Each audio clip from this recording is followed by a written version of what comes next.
Your weakness has a name. You call it your conscience. You call it morality, pity, your humanity. Machiavelli would call it a fatal disease, a strategic liability that guarantees your failure in the theater of power. You stand at the precipice of a crucial decision, a move that could secure your victory, but you hesitate. A voice whispers of what is right, of what a good person would do. That voice is your enemy. It is the ghost of your social conditioning, the echo of the herd's morality, designed to keep you harmless, manageable, and ultimately weak. To become relentless, you must not silence this voice. You must destroy the very foundation upon which it stands.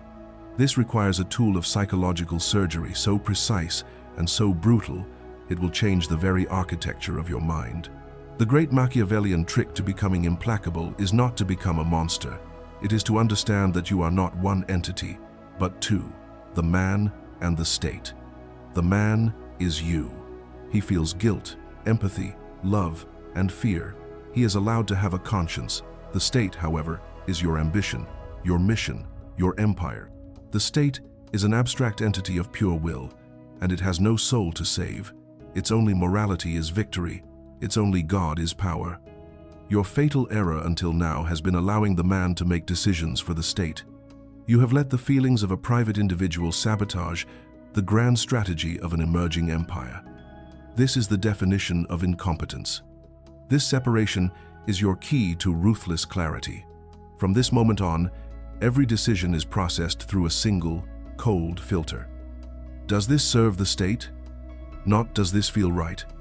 Not what will others think of me? But does this action, no matter how unpleasant or contrary to conventional morality, advance the strategic position of my mission? This creates a psychological firewall. The man can feel revulsion at a necessary cruelty, but the state executes it without hesitation because it is strategically sound. The man can feel pity for a competitor who must be crushed, but the state gives the order because leaving an enemy wounded is a cardinal sin.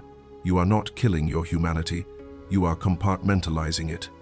You are building a cage for the lamb so the wolf can hunt freely.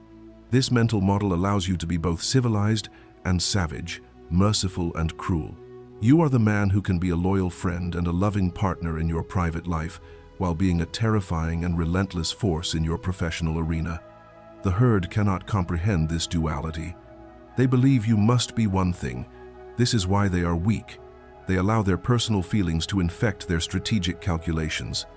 Your ability to operate from the cold, inhuman perspective of the state is your greatest competitive advantage. It makes you unpredictable. It makes you feared. While your opponents are wrestling with their conscience, you are simply executing the next logical move to secure your dominance. To implement this, you must ritualize the separation. Before a difficult negotiation, a confrontation, or a critical decision, you must consciously say to yourself, "The man is now silent. The state is in command." You must visualize yourself putting on a crown or stepping onto a throne, becoming the living embodiment of your ambition. In that mode, you are not you. You are an instrument of your own will to power. Your feelings are irrelevant. The opinions of others are mere data points. The only thing that matters is the cold, hard logic of victory. After the act is done, you can consciously step back into the role of the man. This is not schizophrenia. It is the advanced emotional discipline of a true sovereign. If you have understood this, it is because you have felt the profound frustration of your own hesitation. You have tasted the bitter ash of opportunities lost to misplaced sentimentality. You are here because you are ready to perform the surgery. The doctrine of the man and the state is now yours. It is a weapon, a shield, and a key. This is not a channel for those who wish to be good men. It is a forge for those who wish to build great empires.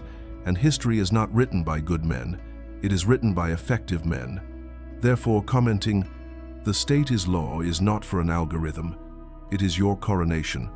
It is the ritual where you declare the separation, where you place your ambition on the throne and your feelings in the council, to be consulted but never to rule. Subscribe. Activate the signal. Join the legion of two-souled sovereigns. Now go, the state has work to do.